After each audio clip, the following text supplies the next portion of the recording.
महाराष्ट्रात आता देशी गायींची ओळख राजमाता गोमाता अशी असेल। भारतीय संस्कृती जपणाऱ्या देवाभाऊंच्या महायुती सरकारने हा मोलाचा निर्णय घेतला आहे। या संबंधीचा शासकीय अध्यादेश नुकताच जारी करण्यात आला आहे। महाराष्ट्रात देशी गायींच्या संख्येत वाढ करून त्यांचं संवर्धन करण्याच्या दृष्टीने देशी गायींच्या पालन पोषणासाठी पशुपालकांना प्रेरित करण्यासाठी हा महत्त्वाचा निर्णय घेण्यात आला आहे। राज्यात देशी गायींच्या संवर्धनासाठी प्रति गाय प्रतिदिन 50 रुपये अनुदान देण्यात येईल। गोशाळांना अत्यल्प उत्पन्न असल्याने त्यांच्या मदतीसाठी हा निर्णय घेण्यात आला आहे। त्या देशी गायीचं संवर्धन झालं पाहिजे म्हणून हा दर्जा देण्यात आलेला आहे।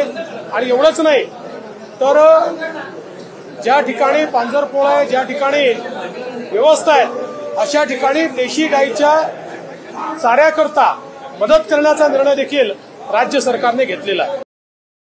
या योजनेची अंमलबजावणी ऑनलाईन पद्धतीने केली जाणार आहे। यासाठी राज्यातील प्रत्येक जिल्ह्यात गोशाळा पडताळणी समिती असेल।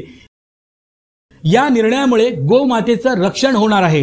गायीला गोमातेचा दर्जा देण्याची प्रलंबित मागणी महायुती सरकारने पूर्ण केल्याने हिंदुत्ववादी संघटनांनी महायुती सरकारचे आभार मानले आहेत।